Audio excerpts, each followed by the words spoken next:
Welcome, good morning and good afternoon to another online event hosted by Agora Energiewende.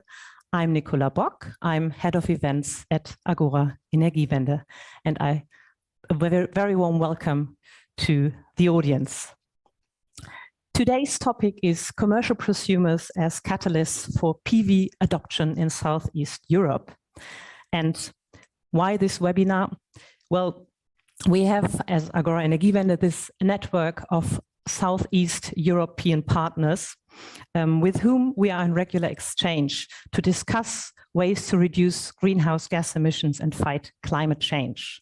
And for this reason, last year, we asked the renewable energy consultancy E3 Analytics to write a report on exactly this topic. And the report has already been published in December, so it's been on our website since then. And today we're very happy to have the lead author on stage, together with a representative from one of the countries, Bulgaria, namely, where the study was focusing on. And we will start with an intro by the colleague at Agora Energiewende, who was dealing and in charge of this project. And then we will have a presentation by the lead author from E3 Analytics, followed by a focus or a comment from the Bulgarian representative. And then we will have hopefully around 20 to 25 minutes for a Q&A session. And the event shall then be closed by 11:15. So we will have some, how much is it? 60, 75 minutes altogether, deducting the 5 or 6 minutes I've already talked. So without further ado, let me ask my colleague Sonia Risteska onto the podium. She works on all topics related to Southeast Europe at Agora Energiewende and has been doing this for quite some years now. So I'm very happy to hand over the microphone to you, Sonia, and I'm looking forward to the presentation and discussion.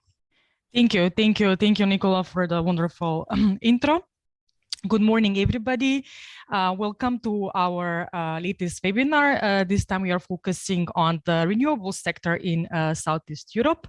As Nicola already pointed it out, we are presenting a partner study today that we worked on quite diligently last year. And we are very happy to discuss the results of the study with you today. My colleague Toby Couture from E3 Analytics worked on this study together with his colleagues in Croatia, Bulgaria, Greece, and Romania. And a few years ago, we started discussing okay, there is this renewable boom happening around Europe, and there is so much support for utilities, solar, for wind. There are all these plans to how to engage with households, how to support prosumers, but there is one specific segment that it's always somehow a bit left out. I wouldn't say forgotten, but somehow not being the major focus when we are discussing about policies supporting the deployment of renewables, especially rooftop solar. That segment is the a commercial segment, or the small and medium enterprises, a segment which we'll see today that it's actually quite interesting and that can really support the energy transition, specifically in a region which is still, I would say, struggling to accelerate the coal phase out, but on the other hand has a tremendous opportunities to develop this market.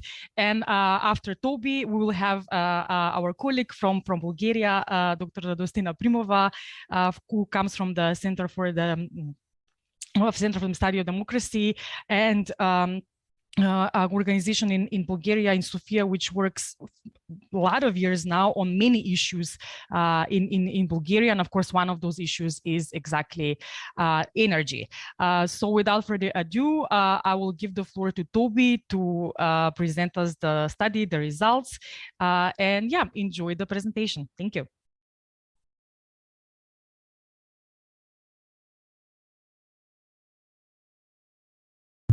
Excellent. Thank you, Sonia, and thank you all for being with us here today to discuss commercial prosumers in Southeast Europe. This is first off, it's a pleasure and an honor to have been able to partner with Agora Energiewende on this work. We've been at this for some time and have tried to pull together snapshots of the 4 key markets that are under consideration here. And I hope we won't have much time to get into all of the details and the nuances, and some of you are based in these countries, so you may also have insights to bring into the question and answer, and also questions to share. So I'd like to leave time for that at the end. But let me start by saying these are quite dynamic and in many ways exciting times in the solar PV market in Southeast Europe. There is, after a period of relative stasis in certain markets without much activity, or at least just baseline level of annual installations, things are actually starting to pick up. And a lot of companies are starting to consider investing directly in solar PV for self-consumption or for hybrid installations to inject a portion of it, of the electricity into the grid. So the other big factor that's really catalyzed awareness, but also started to catalyze market growth is, as you all know, electricity prices, driven in large part by high natural gas prices. Over the last number of months, we've seen an unprecedented surge in natural gas prices, which has really driven electricity prices in the region to unprecedented highs. I did a check just this morning before jumping on to see where prices are today. We're essentially in the 200 to 250 euros per megawatt hour price range on the day-ahead market in much of the region, and that's been the case since essentially November. We've seen some spikes above that, some dips below, but basically that's, for at least the last number of months, the new normal. At those electricity prices, investing in rooftop solar for commercial companies is a slam dunk. It is a very attractive financial proposition. We are seeing paybacks of under 3 years for certain projects. These are very attractive fundamentals for a surge in distributed, commercially driven rooftop solar investment throughout the region. So I think what's interesting is, even in some of the markets we've covered here, including particularly Bulgaria, where there hasn't been much of a policy framework in place to actually encourage prosumers, we are still seeing companies invest. So even in the absence of a stable, bankable, transparent regulatory framework, we are seeing the economic fundamentals being strong enough to actually drive companies to do so. Now, in those cases, they're mostly investing for pure self-consumption. In other words, just to meet their own needs, not to feed surplus directly into the grid.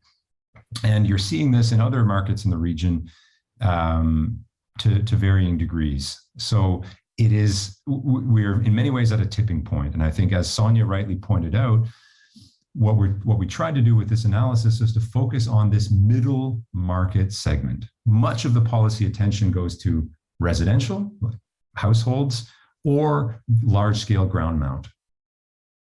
And what we've tried to do with this is to really crack open this middle market segment in the sort of 100 kilowatt to, say, 5 megawatt project size segment, or 10 megawatt project size segment, and really look at what's going on in each of these 4 countries. So there's a lot of, I've tried to focus most of this on data and charts. So let's get started. I put the link here to the study, and let's dive into some data. First, looking at market prices across Greece, Croatia,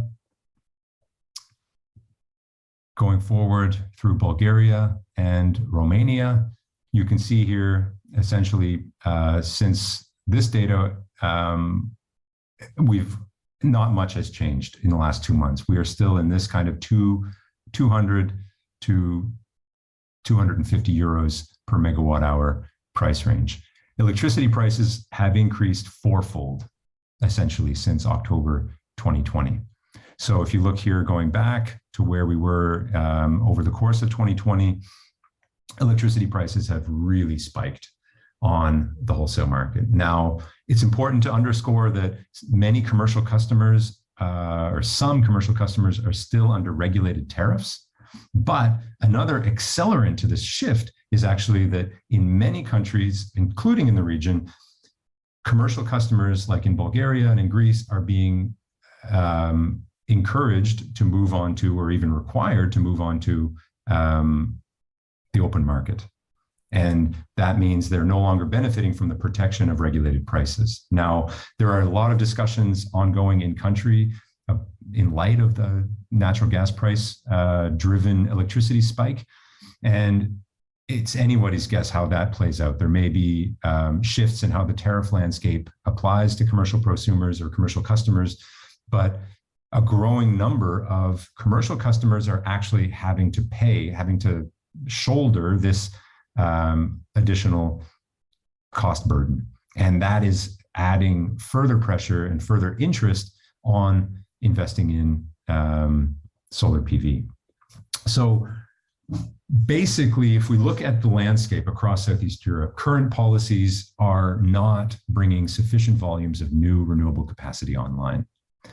And we are seeing auctions routinely, regularly fall short of the auctioned capacities. In other words, governments are saying, we want this many megawatts, and then they only get 50% or 60% or even less of the actual desired capacity being built. So we're seeing a shortfall in renewable deployment from what governments are setting, and some would even argue that the targets governments are setting remain not ambitious enough. So the potential here, and the case that this report tries to shed light on, is for the role that commercial prosumers, commercial companies, can play in helping fill that gap, in contributing to the energy transition, contributing to a more decentralized electricity system, and also potentially even contributing to making the grid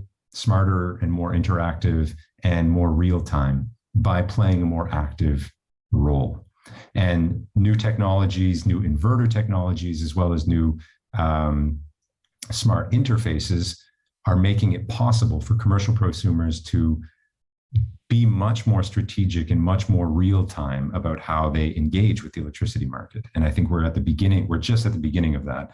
I won't have time to get into much more detail, but suffice to say, watch this space. A big driver, as I've said, is company competitiveness.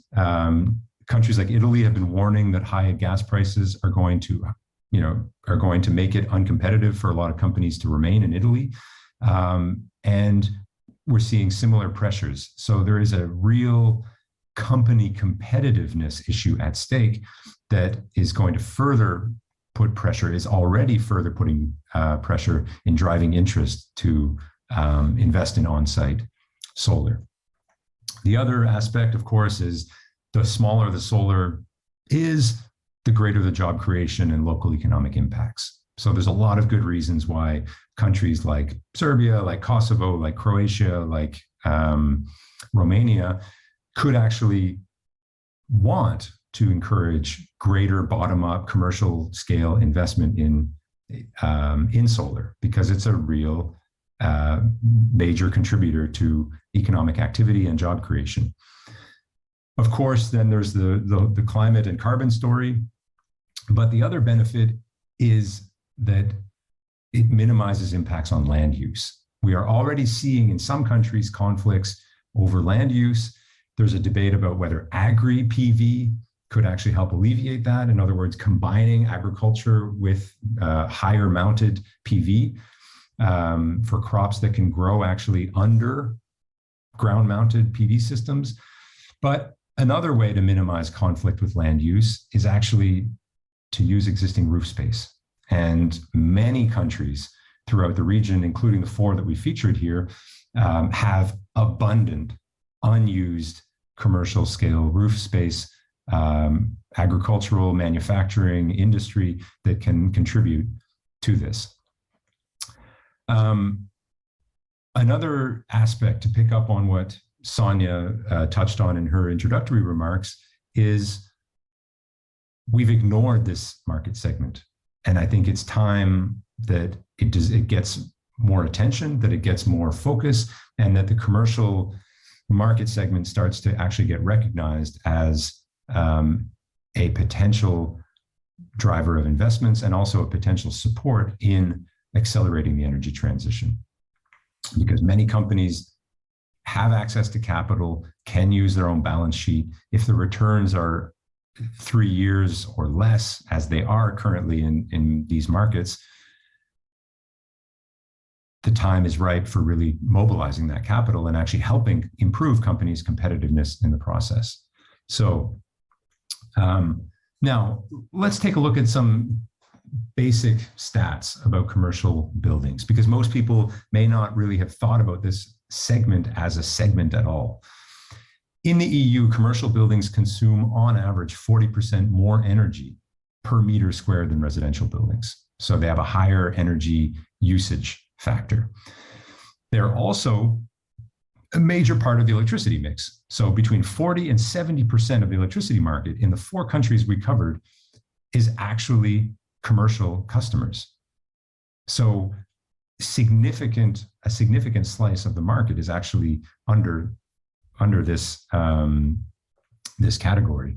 And third, the energy use, as we dove into the statistics on energy use across the EU and how energy use among commercial customers has changed over time, we're actually finding that it's becoming more electricity intensive. In other words, many companies are using more electricity than they used to in their operations, partly because heating and cooling is going electric, but also just because of a growing number of appliances and machines are being powered by electricity. So to the folks who say the energy transition is about electrifying everything, electrifying transport, electrifying heating, cooling, et cetera, the data already bear out a trend in that direction.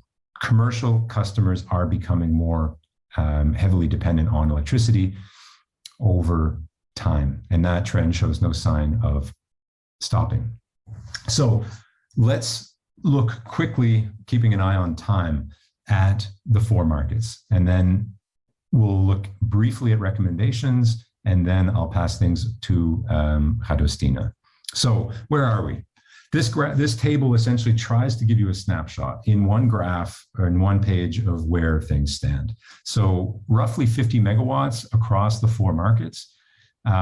Many tend to think of Greece as a bit of a leader in this space. Greece has quite a bit of solar development, but when we look at just the commercial prosumer segment, it's actually in a comparable space as Bulgaria and Croatia. Now, again, when you look more deeply into this, Bulgaria is the composition of that investment looks fundamentally different than it does in Greece because of the absence of a policy framework to support it. Whereas in Greece, it's split between residential, commercial, different scales of projects, different types of policy instruments. In Bulgaria, it's essentially company-driven and bottom-up. Now, if you look at the total market size, you can see here on the 3rd one, roughly where Greece is, where Croatia is, where Bulgaria is, and where Romania is. So as a share of the national power mix, the differences are quite dramatic. Greece is nearing 10% of the power mix from PV, which is remarkable, but also makes sense. Greece is a wonderfully sunny country and can certainly make abundant use of, again, the commercial and agricultural rooftops that exist to increase this share further. The share in Bulgaria and Romania is also not negligible at around 3%, and Croatia is sort of behind the pack at under 1%. So, some key findings. There are tens of gigawatts of PV deployment that are poised to come online throughout Southeast Europe in the years ahead, driven by these economic, financial, environmental factors, as well as by the growing political and policy effort to phase out coal.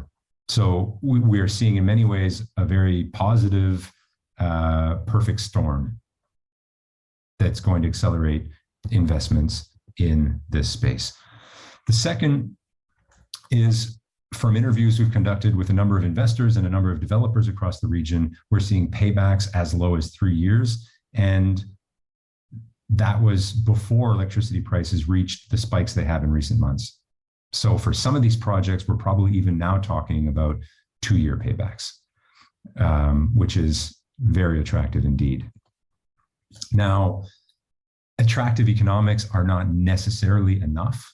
And one of the findings of the study is we actually need smarter policy, and smarter policy that's not just focusing on small scale like residential, but that specifically targets the commercial segment, because the commercial segment is different in many ways from the residential. So we think there's a case to be made for governments to start carving out policies for this middle market segment.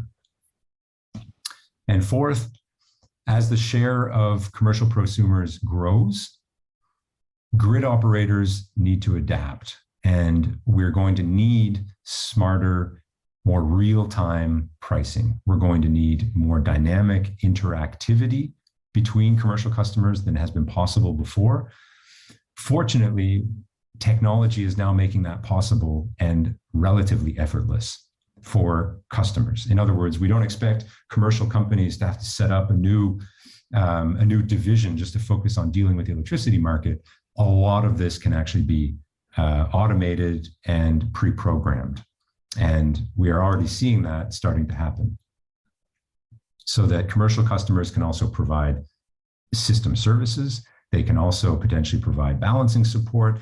With the rise of storage, there's even the potential for more bidirectional interactivity with commercial prosumers. So we need policies and remuneration frameworks that actually make that make sense, so that commercial prosumers can be invited into the energy transition. So where are we on financials and on costs? This gives you a snapshot of installed costs across the markets, relatively similar with a few upper end installed costs around $1 a watt or 1,000 euros, sorry, a euro per watt or 1,000 euros per kilowatt. If we look at the LCOE range, you can see here that Greece is on the low end when you draw on the cost data that we've gathered for this study. We're somewhere below 40 euros a megawatt hour for the levelized cost of commercial PV installations. A little bit higher in some of the other markets, but still very much in attractive territory. Now, it's a range because it also depends on who you get your quote from, who the installer is, how big the project is, exactly where it's located, how good your solar resource is, whether it's in the north of Greece or Croatia, or rather in the south. All of those factors impact. So that's why these capture essentially a range of prices. The red dot is meant to represent a realistic mid case for roughly where the LCOE is. Now, on to policy recommendations. In the report, as you'll see, we've laid out policy recommendations by country, but here's a little bit of a flavor of some of the things we've laid out.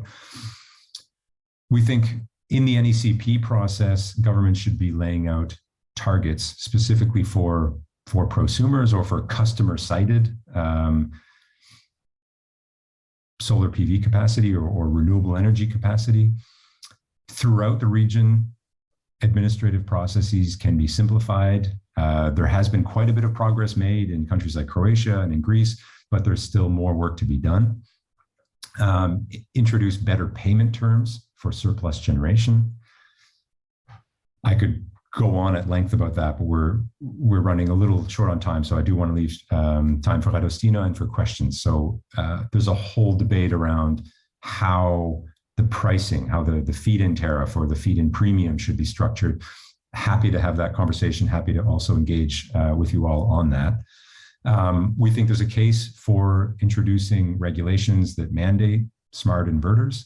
There's a new electrotechnical standard for new inverters. I think given the advantages that new inverter technologies provide in being able to support the grid and interact with the grid, there's a really strong case to just make those mandatory for projects above a certain size. Enable collective self-consumption. There are many companies that are within a building with many other different companies within it. So how can we get better at making those business cases possible? Many commercial companies actually rent the space and don't own the rooftop that they work under. So more work is needed to create legal frameworks, to create also enabling policy frameworks to support collective self-consumption models, where you could have essentially a larger array on the roof and splitting it across the users within the building, either in real time or virtually through the power cloud. So there's some development happening on that in Germany and to some degree in Greece, if I'm not mistaken. But again, there's a lot more to be done. And this is another very exciting, dynamic element of this sector that I think really deserves more attention. Peer-to-peer sharing, virtual power plants. How can we connect these assets across different geographic regions to provide a smoother product to the grid, including potentially storage? A lot yet to be done. And finally, on taxes and charges, some countries continue to fiddle with this. There's an effort now to try to take the tax burden off because of high natural gas prices and electricity prices, to try to restructure the way VAT, the way grid charges are done. I think I've been part of some of these discussions, and I think there's a lot that can be done there to actually make grid charges and taxes more prosumer friendly, because the EU objectives at this are fundamentally to encourage more citizen-centric, more decentralized energy transition. And one way to do that is to alleviate some of these tax and regulatory and grid charge barriers that continue to hamper development.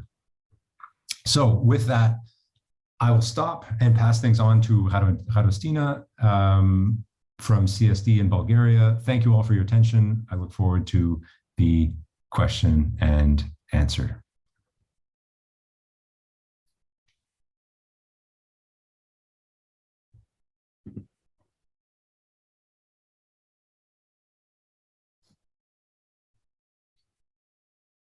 I'm seeing some questions here in the chat, so let me try to, I'll have a look at these while Radostina's takes over.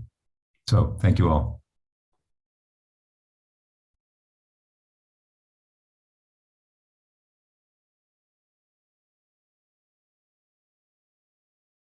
Thank you, Toby. Yes, but yeah, Radostina, just turn the mic on, and then I think we are ready to hear your impression, not only of the study, but actually of the development of the market itself. Yes. Good morning, everyone. So it's a great pleasure today to be able to share my views on this highly interesting topic, basically amidst energy crisis we're currently experiencing.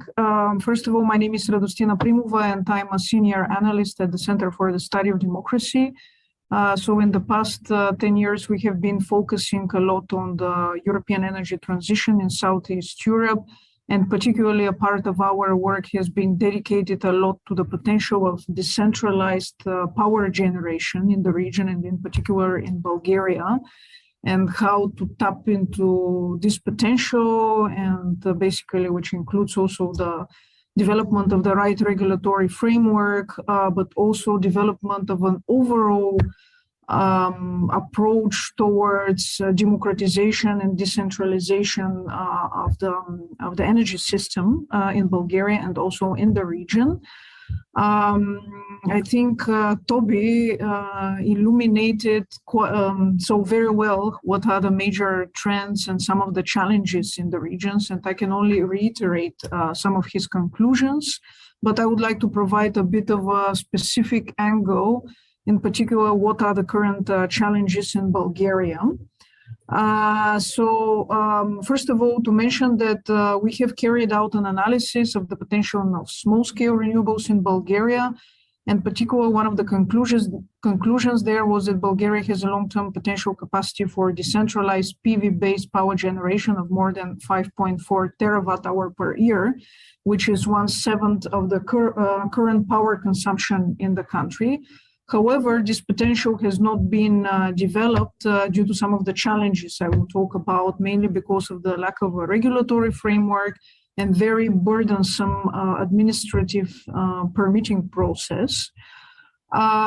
One of the reasons for the lack of such kind of framework is, first of all, that in Bulgaria is lagging behind with the transposition of two key European directives, the EU Renewable Energy Directive RED Plus and also the EU Internal Energy Market Directive, which is also a result of the political instability. Like last year, the political landscape in Bulgaria has been quite turbulent with several parliamentary elections, and this has translated also in regulatory and policy instability in the energy sector. These two key directives have not been transposed into national legislation, and particularly they're the ones that are supposed to set up the framework and the definition, in particular for prosumers, and also to remove the barriers or the national obstacles for, in particular for establishment of prosumers and also energy communities in Bulgaria. There is also no draft legislation yet released that could also pose the basis for public consultations on this. And I think this is a key political momentum this year with the transposition already and establishing a regulatory framework also in favor of a legislation that would basically regulate a lot of the issues raised by Toby. One of the things also to mention, I already mentioned, is that Bulgaria has some of the most burdensome procedure among the EU countries when it comes to the exploitation also and installation of small PV facilities, particularly regarding grid access and system operation. And one of the biggest obstacles is also the discriminatory grid access or the ability of distribution system operators to de facto reject a lot of connections to the grid if there is no technical or justifying that there is no technical ability to connect the producer in the requested time frame, or when, according to their justification, the connection of this producer would lead to the deterioration of supplies for other consumers. So what happens many times is that different types of prosumers, commercial or residential, they send requests for connecting to the grid, and they wait for 1, 2, even 3 years in some cases. And there is this lack of feedback, lack of response also. And so this is one of the key reasons. The other thing is that the DCOs can arbitrarily change also the conditions or the administrative procedures for the trade of surplus electricity to the grid, which is also seen as one of the further obstacles also for investors or this type of prosumers.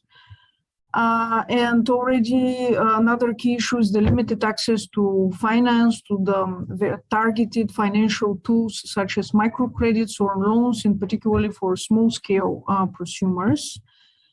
That are basically designed to accommodate the specific needs of such projects due to the conservative banking policy in Bulgaria. many banks are somehow uninterested to develop even such banking products, and there are very few banks that offer such incentives in Bulgaria. Although, for example, the same banks offer or support these projects in other countries, which also is because of the lack of the regulatory framework. Another obstacle is also related to the very burdensome administrative process, is also that they need to register with the customs agency and also to pay a levy per megawatt hour each month, but not only to pay a levy, but also to submit a paperwork on a monthly basis. And the fact that the electricity system operator sometimes refuses to publish data on the so-called available grid host capacity. And in this way, the investors lack clarity and face difficulties in planning how and where to plan the deployment of their future plans. This, in many cases, has led to the deterioration of business environments and has also slowed down the energy transition process. As already Toby mentioned, in the NECPs in the countries, we should try to have incentives or specific targets for this type of prosumers. This is not in the case of the Bulgarian NECP. It doesn't have a specific goal, target, or any forecast about the growth of prosumers. And the only policy instrument currently in place is the feed-in tariff.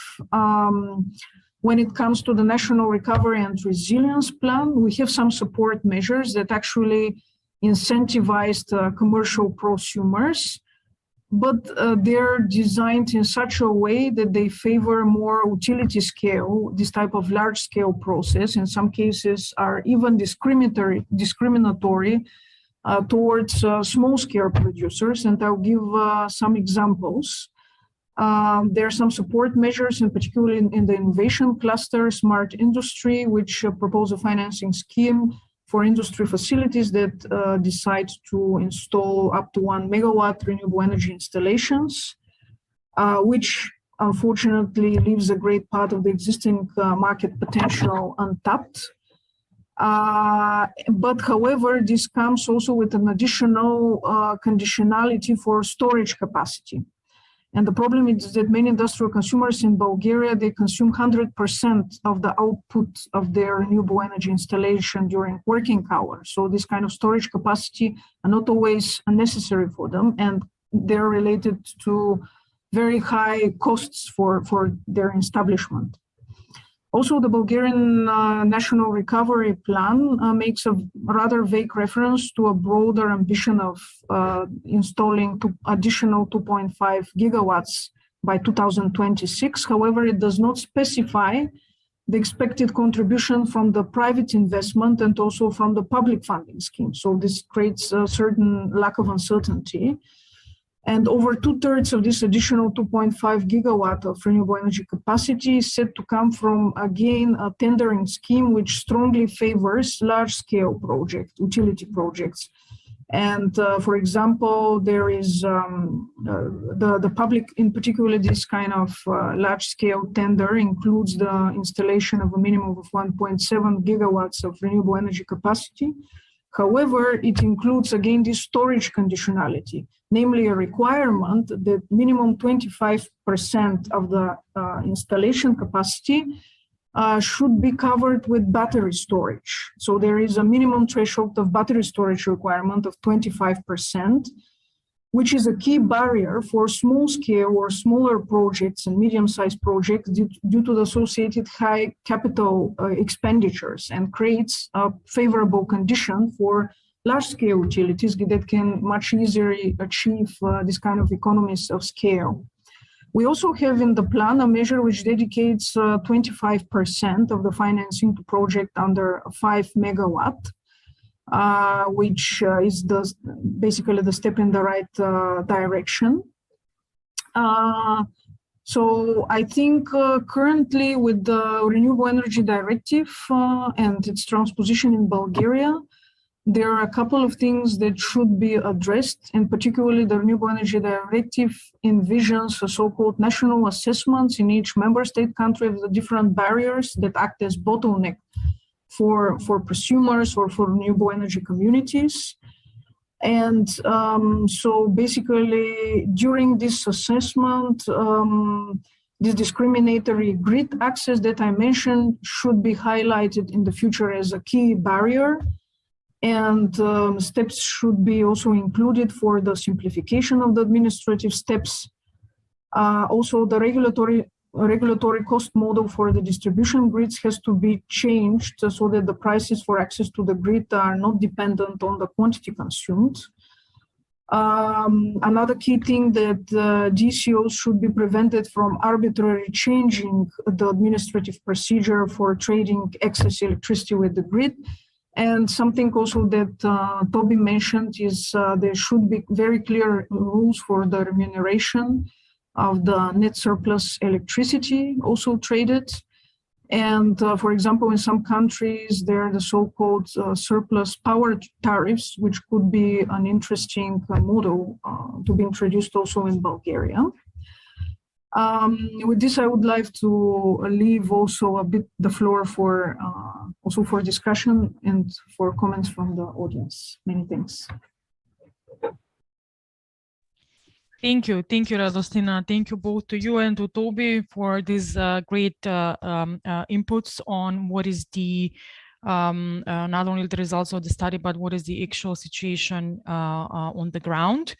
And there are already a lot of questions, so I will not actually use my discriminatory right to ask questions. Maybe I will do that later because I actually have one, but actually I want to start with the very interesting questions that we have in the Q&A section. And yes, so okay. Let's start with this one. We talked about the barriers, so maybe we'll come back to that a bit later on. But there is one question specifically on the feed-in tariffs. And since we were discussing Bulgaria, should Bulgaria adopt a framework similar to the EEG in order to further promote solar and wind installations? And for Toby specifically, could you also please summarize the main success factors of solar PV installations internationally and their impacts on the businesses and the society in general?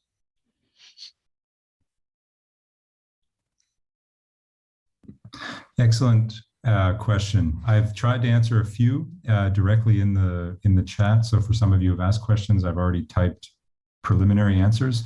On the feed-in tariffs, this debate remains live and I think hugely important. There's been as you all know, a bit of a trend in recent years away from feed-in tariffs towards auctions. And we've seen many of the larger scale project development essentially being dominated by auctions, and feed-in tariffs have been progressively ratcheted down for limiting them to smaller projects. So that's been the big trend in Europe over the last number of years, supported by a push from the European Commission side.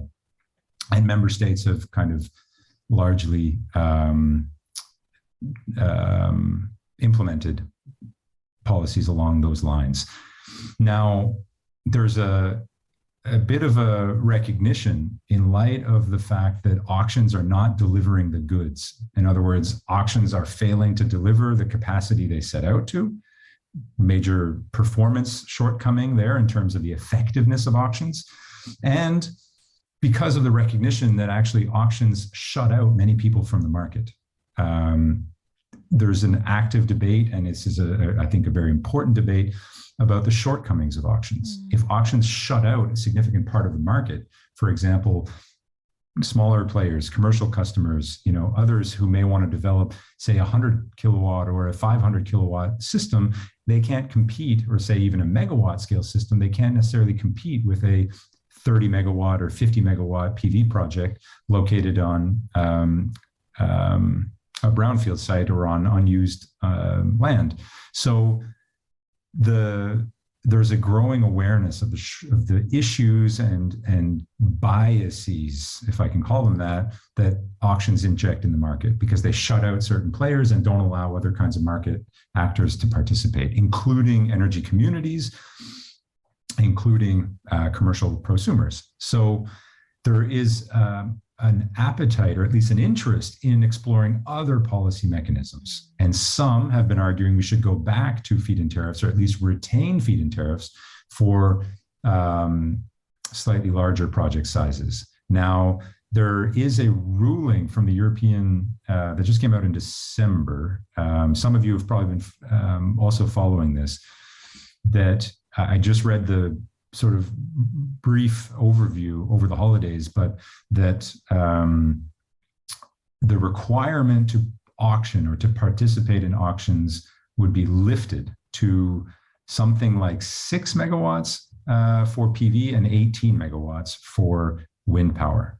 Now, that, if that does actually become the law across the EU, would arguably allow feed-in tariffs to be maintained for up to that project size. Now, that's an open debate, and that also depends on political decision makers in countries like Bulgaria, in countries like, Croatia, to actually do so and implement them. Now, one question that I would raise to you all, or one point for reflection, is feed-in tariffs under the EEG in Germany were more expensive than the grid price, than retail prices in the beginning.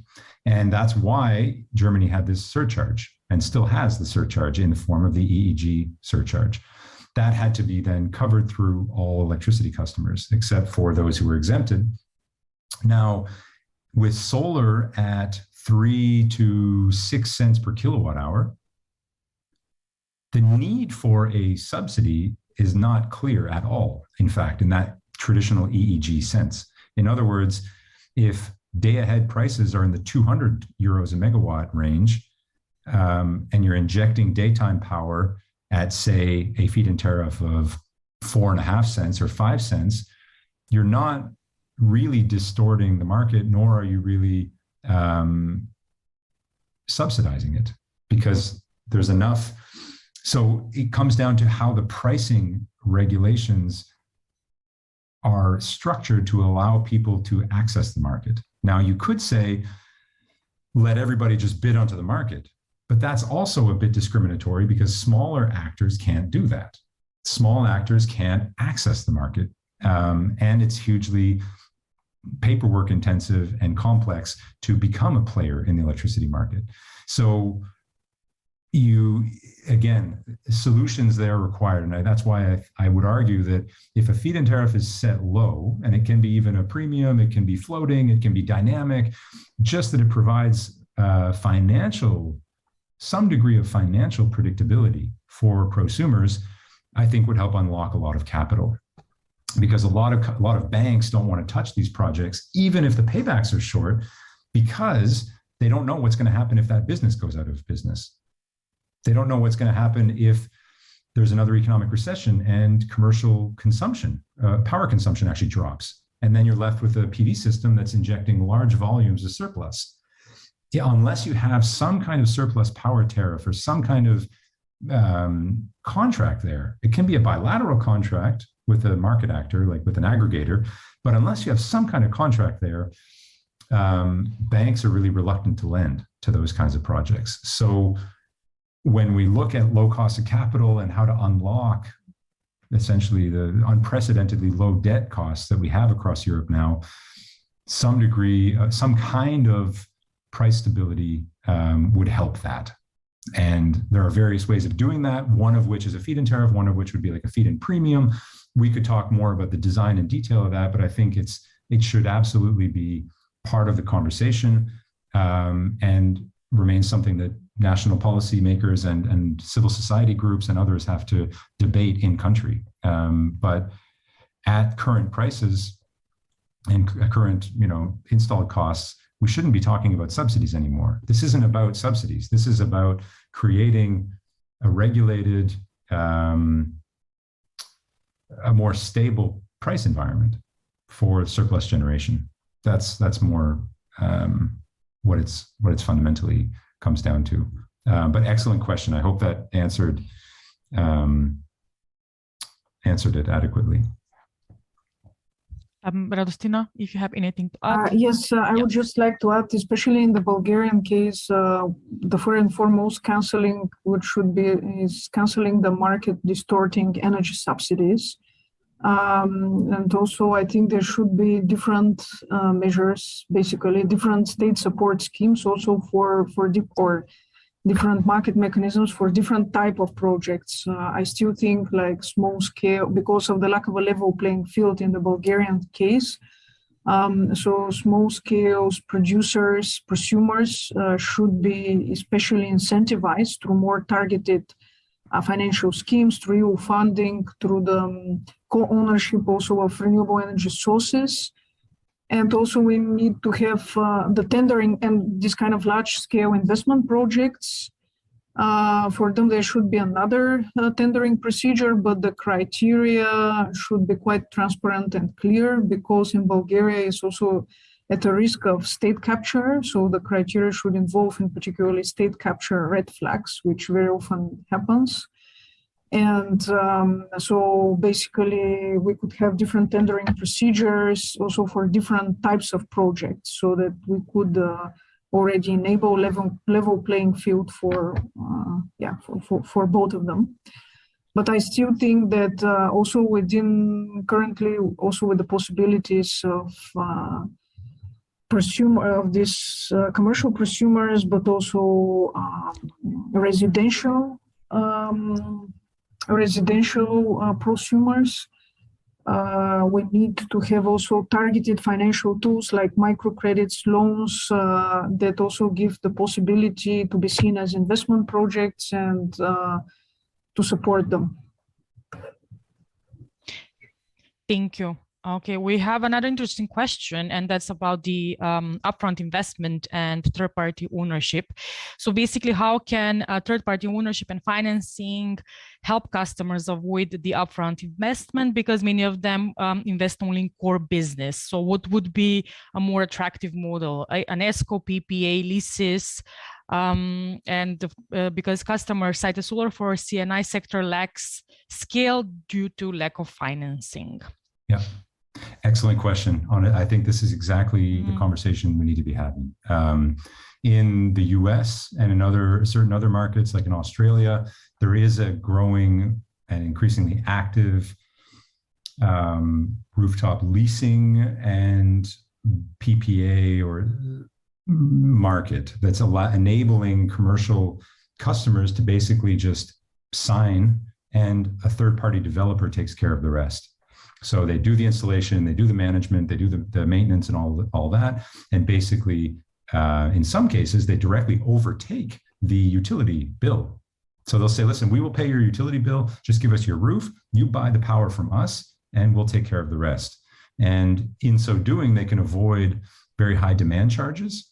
So many customers, commercial customers in the US in particular, pay really high demand charges, which makes it very attractive if you can stay below them. And that means they're starting to get innovative in doing storage combined with PV. And basically, you have third-party actors that are coming in and providing cheaper, more reliable electricity than the utility traditionally has, by kind of entering in the market between them. Now, in Europe, the situation is, in some countries, still a need for regulatory clarity on that. Are these business models allowed?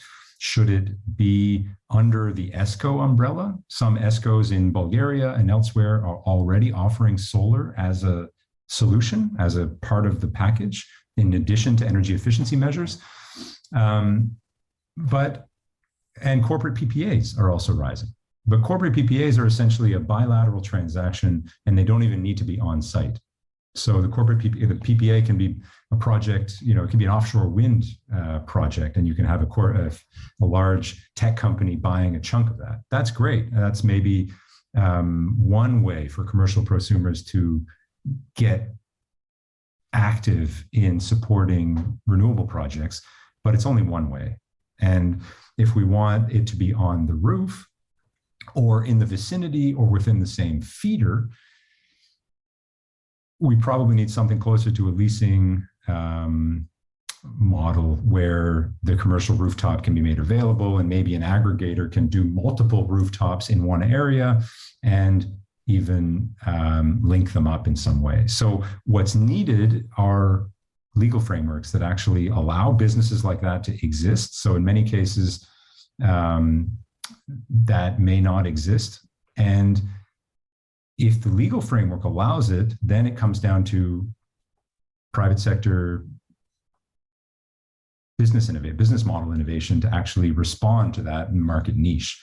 We're seeing quite a bit happening in Germany and in some other parts of the EU, but a big issue that, again, gets in the way of these business models is often grid charges and all of the fees and everything else that just blocks things. And I would argue, I mean, Germany has, I know this is being recorded, so I should be careful what I'm saying, but there are way too many layers of grid fees and charges in many European countries. And I think as we move forward with abundant, low-cost, renewable power that can be co-sited or sited directly at the customer's premises, we need a different paradigm for grid charges and taxes. And I feel like we're starting to have that conversation, and the natural gas price spike has helped potentially catalyze that conversation.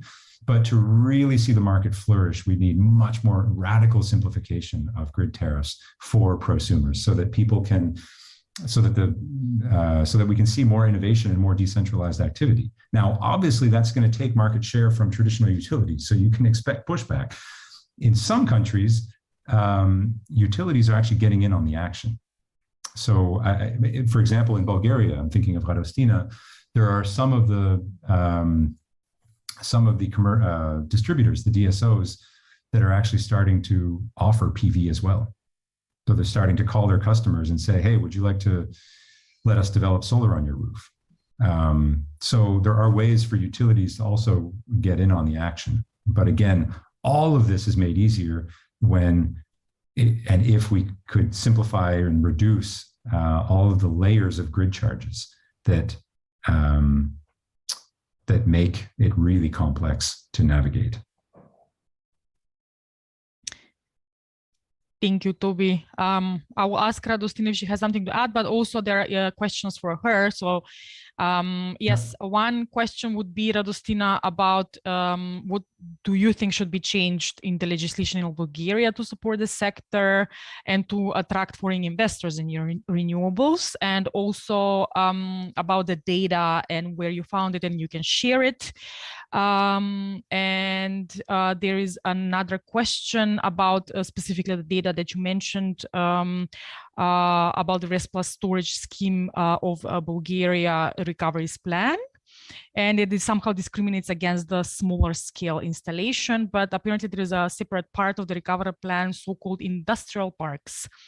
And is this the scheme you mentioned? So basically about the data questions and yeah, what should be changed then to have this sector accelerating in Bulgaria, please? Yes, thank you very much for the questions. I think some of the measures have been already mentioned by Toby. I think one of the possibilities to introduce this kind of energy sharing agreements, peer-to-peer trading, which could be an interesting also option. The other thing is also, as I mentioned before, regulation that establishes the rules for the remuneration also of this net surplus electricity. Well, very important thing is, of course, the simplification of the whole administrative process, simplification of the administrative steps needed, and some of the obligations to submit paperwork on, yeah, and particularly on a monthly basis, the removal of some of the charges and fees that are currently imposed. Yeah, also the kind of with more clear rules, of course, then this kind of commercial prosumers, they don't need each time to search, to enter into separate bilateral agreement with market intermediaries or DCOs. Then also another, I think, very important measure is that we have witnessed a lot of kind of rejections of the DCOs in the past years to connect prosumers, different types, residential or commercial, to the grid is some kind of regulatory control, basically, which is assessing on a case-by-case study each rejections, where it really the justification is related to technical reasons, basically introducing deadline in which they should provide a reply. And also one very important thing is that some of the financial, and particularly the National Recovery and Resilience Plan, should include also more funding also to creating like smart grids, like to basically modernizing the grid and the extension of the grid. There are some measures related to that, but not sufficient enough.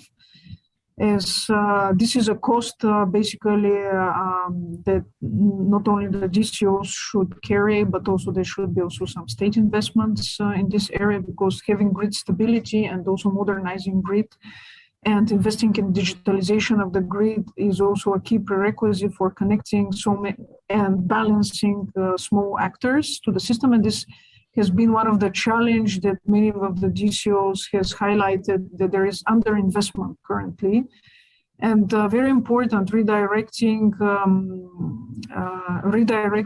finances from large infrastructural projects to measures such as upgrading the grid and providing also support measures for commercial and residential prosumers.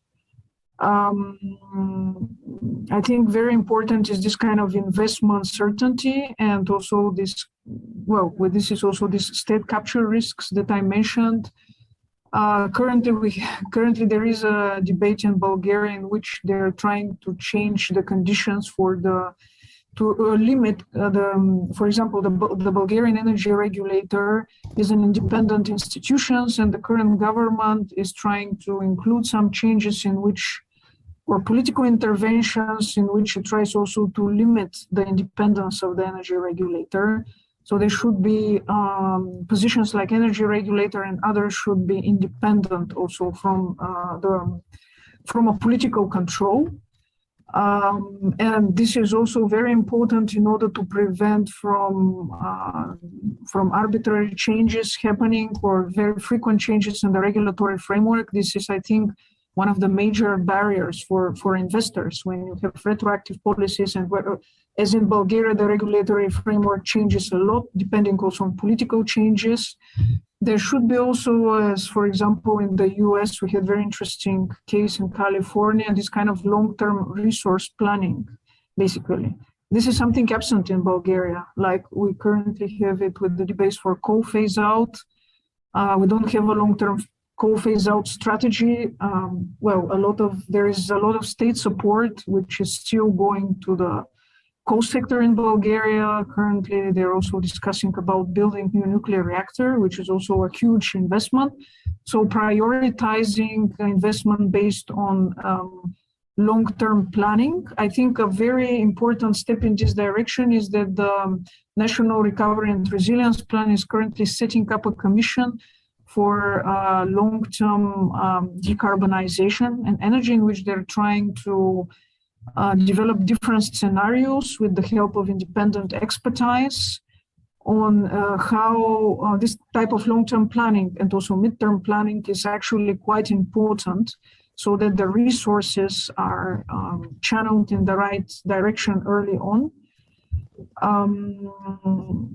So the other question, what did it concern? Yeah, it was about exactly about the plan, actually, about the scheme that you mentioned, these industrial parks. Is this the one that you were referring to? Well, in my opinion, the industrial parks are not particularly the right approach, although there are controversial opinions on this. I think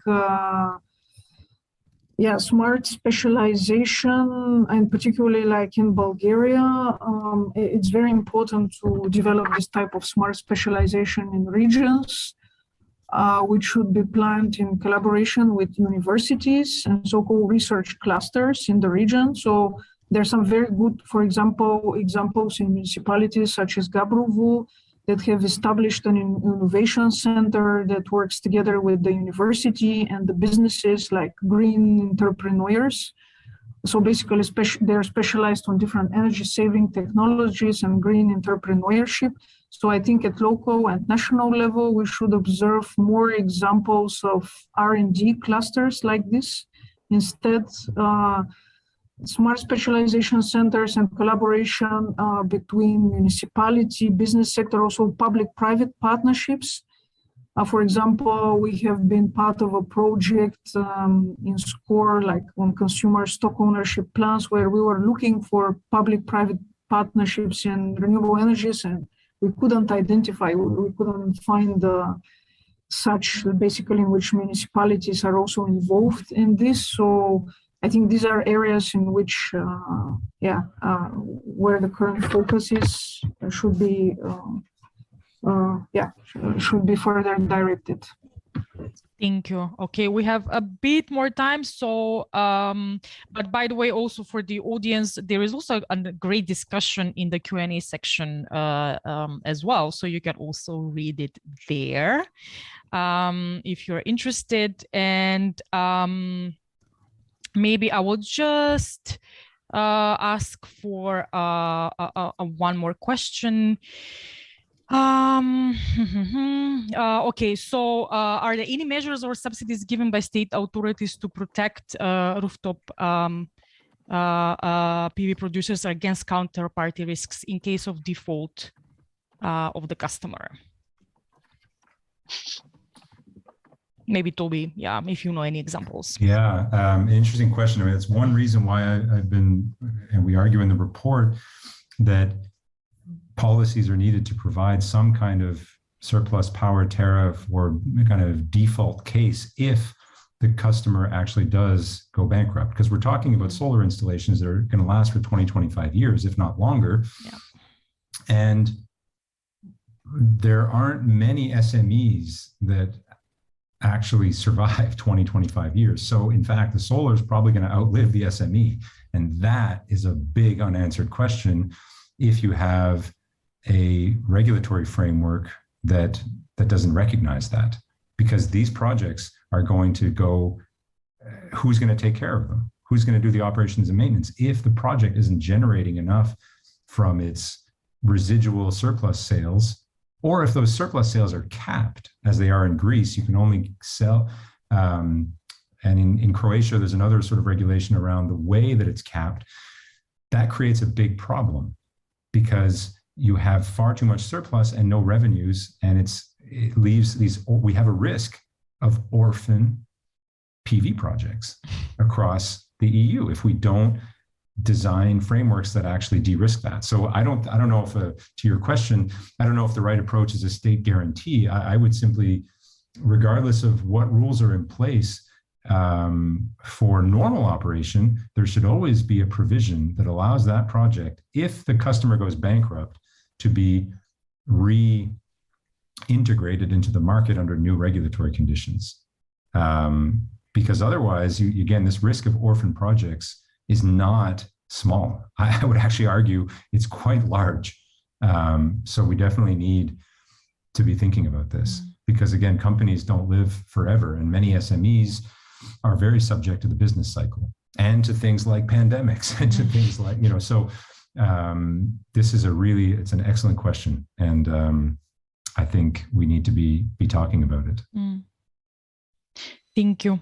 Radostina, if you have anything to add, please do. Yeah, I was just writing in a written form to some of the questions. Basically, Mr. Ivan Dimitrov asked me about some of the numbers I mentioned, and I'm just also replied to him about some of our studies and where he can find them. Okay. I haven't read all the questions, but I'm replying to some. Yeah. Of course. I mean, I would, because anyhow, we are past the time, but in any case, I mean, both you and Toby, of course, are absolutely, I know, more than happy to answer any additional questions or provide info, data, studies to whoever asks. So please, to the audience, reach out after the event as well, and we will be happy to provide whatever you need, if we can, of course. And with this, I would really like to thank you. I really enjoyed the presentations, the discussion. I mean, this is just, I would say, okay, it's not the beginning of the development, but we are beginning to accelerate. So there will be, I think, more and more upcoming debates and discussions on the development of this sector. So thank you again, Toby and Radostina. Really, thank you to the audience, the amazing questions. And Nicola, I give back the mic to you. Excellent. And yes. Thank you all. Thank you very much. You could surely tell that you were enjoying the webinar, Sonia, and also the other two. Thank you very much for all three of you, and also to Maxi, who was looking into the chat. And I realized that Toby actually put a lot of text into the questions he answered in writing. And I understand that for the audience, it may have been a little difficult to follow while someone was talking and then read at the same time. So in case you would like to reread it, I mean, either copy it from the Q&A section or send us an email to webinar@agora-energiewende.de. You will receive a small email tomorrow where you will get this email also again, and then we're happy to share the written answers once more in case there's interest. So thank you for your active contribution, and also to the audience for staying with us till now. It's almost a little bit over, but let me just inform you once again that you can find the presentation on our website in the events section. Also, there's a link to the study, which was published in December, and the recording will be online shortly, maybe today, otherwise at the beginning of next week. And if you're interested to be updated on upcoming events and studies we're publishing, why not register for our newsletter if you're not yet on the mailing list? I believe Maxi will post stuff into the chat window now, so just, you know, copy it and then you have all the information. And let me just see if I have anything here. No, I guess that's it. As I said, write us to webinar@agora-energiewende.de if there's anything you forgot to ask now. And without further ado, I'm going to release the panel as well as the audience and wish you a good day.